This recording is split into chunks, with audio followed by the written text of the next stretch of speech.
For over a century, the people of Vietnam lived under foreign rule, their land occupied, their voices silenced, and their culture suppressed.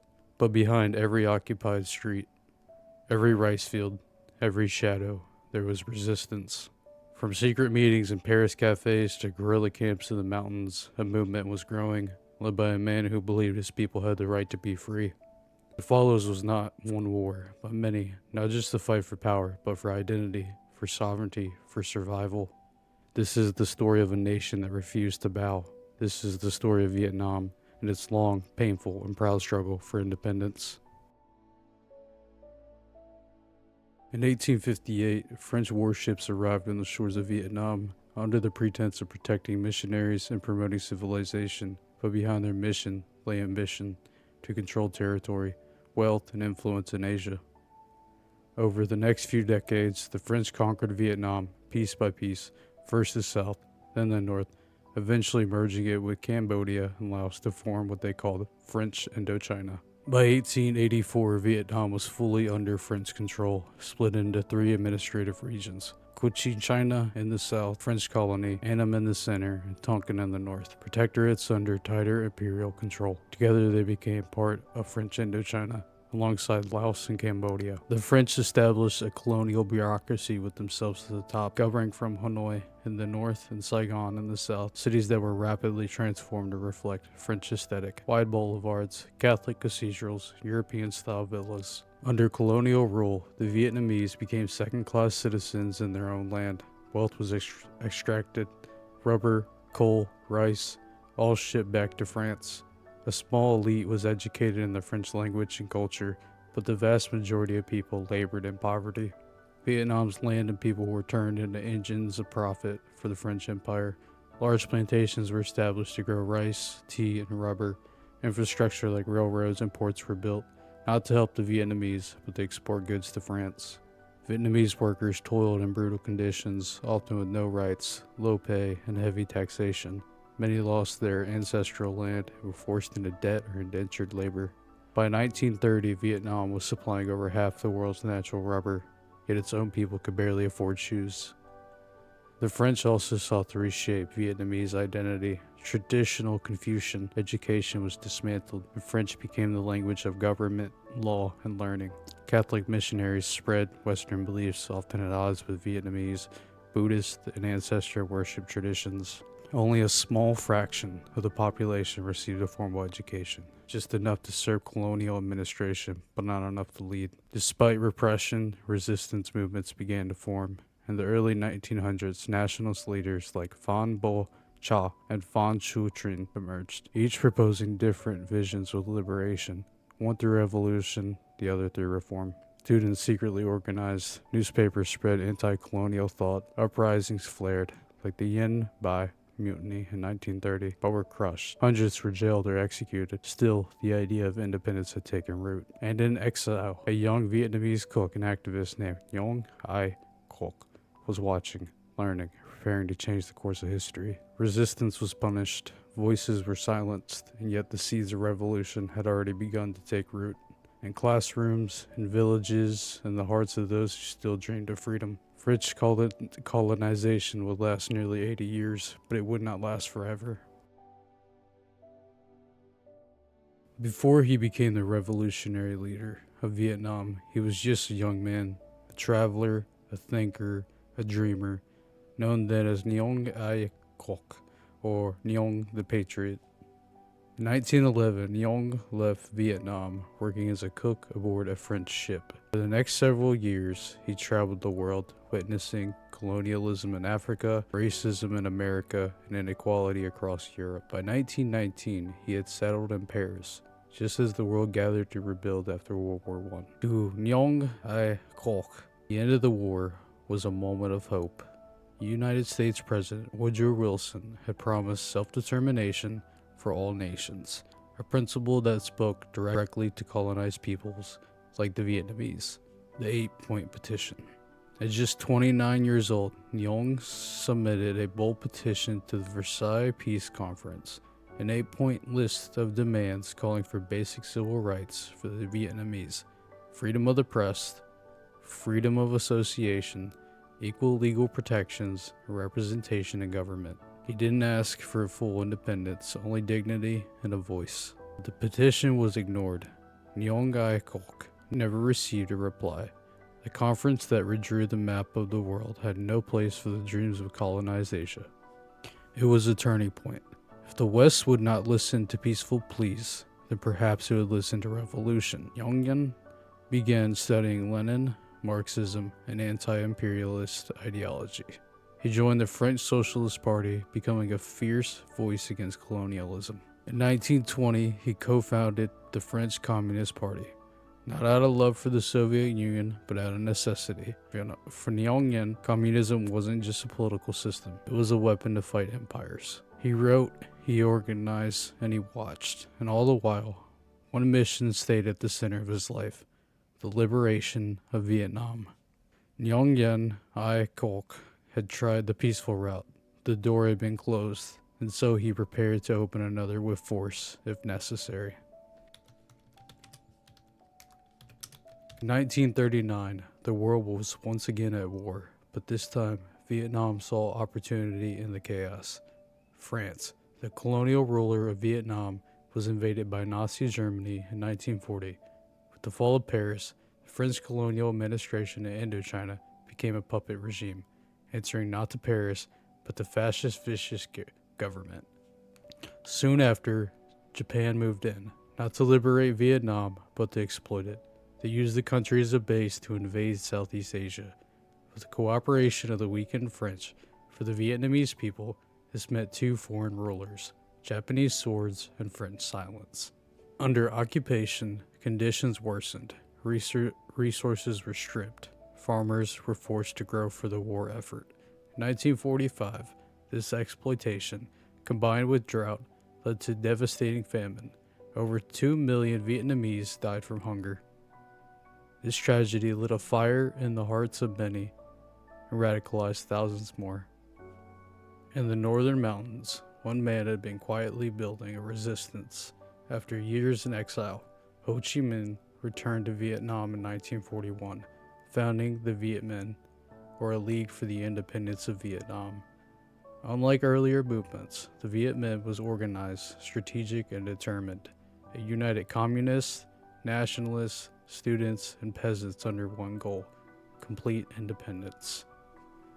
They launched ambushes on Japanese convoys, sabotaged railways, and spread anti-occupation propaganda. Slowly, they won the trust of rural communities, offering protection, justice, and hope. By 1945, the global war was shifting. Japan was losing. In a surprising twist, the United States, OSS, Office of Strategic Services, the forerunner of the CIA, even teamed up with the Viet Minh to gather intelligence and rescue downed pilots. For a brief moment, Ho Chi Minh and America were on the same side. When Japan surrendered in August 1945, they left a power vacuum in Vietnam. The French were gone, the Japanese were gone, and for the first time in modern history, Vietnam was unoccupied. The Viet Minh seized the moment, taking over towns, disarming remaining forces, preparing for something the Vietnamese had dreamed of for generations. On September 2nd, 1945, Ho Chi Minh stood before the world in Hanoi's Ba Dinh Square and declared independence, beginning with the words of the U.S. Declaration itself. All men are created equal. They are endowed by their creators with certain unalienable rights. Freedom would not come so easily. In the shadows, France was preparing to return, and a new war was about to begin. Vietnam had declared its independence. Its people had celebrated, but their joy was short-lived. Just weeks after Japan's surrender, French troops returned, determined to reassert colonial control. Backed by Britain and with quiet American approval, they landed in the south and pushed northward. Ho Chi Minh, ever the pragmatist, still believed in diplomacy. In 1946, he traveled to France and spent months trying to negotiate peaceful independence. He signed a fragile agreement, hoping to avoid war, but it was a trap. As talks stalled, French reinforcements flooded into Vietnam. Soon after, fighting erupted in Haiphong, where French forces bombarded the port city, killing thousands of civilians. Any hope for peace was gone. war had begun. The First Indochina War was unlike any the French had fought. The Viet Minh, though poorly armed, were deeply motivated and masters of guerrilla tactics, striking from the shadows, then disappearing into the mountains and jungle. The French controlled the cities and roads by day, but by night the countryside belonged to the resistance. Leading to the Viet Minh military effort was General Vo Nguyen Giap, a former history teacher turned brilliant tactician. Giap understood that time, terrain, and morale were on his side. He turned every mountain and rice paddy into a weapon. As the war dragged on, both sides escalated. France received military aid from the United States, who feared communist expansion in Asia, and by the early 1950s, the war was costing France millions and hundreds of lives each month. But the Viet Minh fought on, not for conquest, but for the right to govern their own land. In late 1953, the French made a bold move. They fortified a remote valley in the northwest, Dien Bien Phu, hoping to bait the Viet Minh into a decisive battle. But General Giap had other plans. In an astonishing feat, the Viet Minh carried artillery piece by piece up the mountains surrounding the valley from above. Over 50,000 Vietnamese soldiers closed in. For 56 brutal days, the French garrison held out, bombarded, cut off, and surrounded. On May 7, 1954, the French forces surrendered. It was a humiliating defeat, one that shocked the world. Soon after, world powers gathered in Geneva. An agreement was reached. France would withdraw. Vietnam would be temporarily divided. The communist north under Ho Chi Minh, the south under a pro-Western regime led by Nguyen Dinh Diem. It was meant to be temporary. Elections were promised in 1956 to reunify the country, but they never came. Vietnam had defeated one empire, but a new conflict was already brewing. The next war would be even longer, bloodier, and global. Vietnam had defeated France, but victory did not bring peace. Instead, the country was split, not just by geography, but by ideology. In the north, Ho Chi Minh's government began building a socialist state. In the south, the U.S. backed by Nguyen Dinh Diem refused to hold national elections. Fearing a communist victory, the country stood on the edge of civil war. What began as political tension soon turned to violence. In the south, Diem's government cracked down on dissent, jailing thousands, targeting Buddhists, and fueling anger among rural communities. Meanwhile, the north supported a growing insurgency, the Viet Cong, a guerrilla force fighting to reunify Vietnam. By the early 1960s, the United States saw Vietnam not as a civil war, but as a front line in the Cold War, a place to stop the spread of communism. In 1964, after the Gulf of Tonkin incident, President Lyndon B. Johnson launched a full-scale U.S. military intervention. What followed was one of the most controversial and costly wars in American history. More than 2.7 million Americans would serve in Vietnam. Tens of thousands of Vietnamese villages would be battlegrounds. The war was televised, brought into American living rooms night after night, and the world watched as the superpower struggled against a far smaller but more determined enemy. The Viet Cong and North Vietnamese army fought not to win territory but to outlast. They used jungle warfare, ambushes, and vast underground tunnels to wear down U.S. forces. America responded with overwhelming firepower, napalm, Agent Orange, carpet bombing, but instead of breaking the will of the Vietnamese, it often strengthened their resolve. The war scarred not only the land, but generations of people, physically, emotionally, and spiritually. Back in America, the war tore the country apart. Students, veterans, and even politicians began to question the purpose and morality of the conflict. Trust in the government collapsed. Meanwhile, North Vietnam received support from China and the Soviet Union, turning Vietnam into a Cold War proxy battleground. In early 1968, during the Vietnamese New Year, Tet, the Viet Cong launched a surprise attack on more than 100 cities across the South. Though it was a military failure, it was a psychological victory. The American public realized the war was far from over. The myth of easy victory had been shattered. Over the next years, under President Nixon, the U.S. began a slow withdrawal. By 1973, a peace agreement was signed, but it was in peace and name only. In April 1975, as the last American helicopter fled Saigon, the city fell to communist forces. The war was over. Vietnam was finally, painfully reunited. But the cost was unimaginable. Over 3 million Vietnamese lives, 58,000 American troops, and a nation left in ruins. After 30 years of war against the French, the Japanese, and the Americans, Vietnam was finally one country again. But peace did not mean healing. On April 30th, 1975, tanks of the People's Army of Vietnam crashed through the gates of the South Vietnamese presidential palace. The war was over. The South had fallen, or as the North called it, the country had been liberated. Saigon was renamed to Ho Chi Minh City, and the North declared victory. But what follows was not a return to normal. It was a radical, often painful transformation. The North sought to reshape the South in its own image, politically, economically, and culturally. The Communist Party of Vietnam became the ruling force of the entire country. Land was redistributed, industries were nationalized, Western culture was suppressed. Former South Vietnamese officials, soldiers, and intellectuals were sent to re-education camps, often for years. Tens of thousands passed through these camps. Many never returned home. Facing political persecution and economic collapse, over 1.5 million Vietnamese fled the country, many by sea. They became known as the Boat People. Thousands died at sea from drowning, starvation, or pirates. Those who survived started new lives in distant lands, but their hearts remained tied to the homeland they might never see again. For those who stayed, life was incredibly hard. Decades of war had devastated Vietnam's economy. Bomb craters pockmarked the countryside. Farmland had been poisoned by chemical defoliants. Urban centers were overcrowded and under-resourced. Vietnam's leaders clung to rigid socialism, but without Soviet support or open trade, the country fell into severe poverty and famine by the early 1980s. In 1986, recognizing the crisis, the Communist Party introduced a sweeping reform policy known as Doi Moi, or Renovation. It was a bold move towards market socialism, opening Vietnam's economy to trade and investment while keeping the one-party political system intact. It was the beginning of Vietnam's transformation from a shattered post-war state to the rising economic force we know today. The pain of war left deep scars, but Vietnam endured. Families torn apart began to reconnect. Bombed-out villages became towns again. And the Vietnamese people, resilient and proud, slowly began to reclaim their future.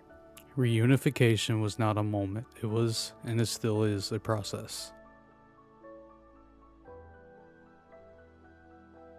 Vietnam had won its war for reunification, but peace didn't last long. Just months later, its borders were under fire once again, this time from a neighbor consumed by madness. In Cambodia, the extremist communist group known as the Khmer Rouge, led by Pol Pot, seized power in April 1975. They began a reign of terror that would kill nearly 2 million Cambodians, almost a quarter of the population. Pol Pot believed in creating a pure agrarian society. Cities were emptied, intellectuals were executed, families were torn apart. The world would later call it genocide. Even as Vietnam struggled to rebuild, the Khmer Rouge began raiding Vietnamese borders, villages, killing civilians, destroying homes, and claiming parts of the Mekong Delta as Cambodian territory. Vietnam tried to negotiate. The Khmer Rouge answered with bullets. In late 1978, after years of provocation and pleas for help from Cambodian defectors, Vietnam launched a full-scale invasion.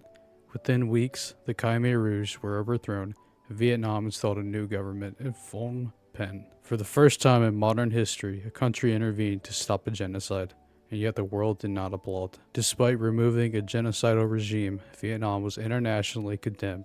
The United Nations continued to recognize the Khmer Rouge as Cambodia's legitimate government for over a decade. Then came the final blow. In February 1979, China, a former ally of Vietnam, invaded from the north, launching a brief but bloody war in retaliation for Vietnam's actions in Cambodia. Over 200,000 Chinese troops crossed the border, clashing with Vietnamese forces in a brutal, month-long conflict that left tens of thousands dead on both sides. Vietnam held the line.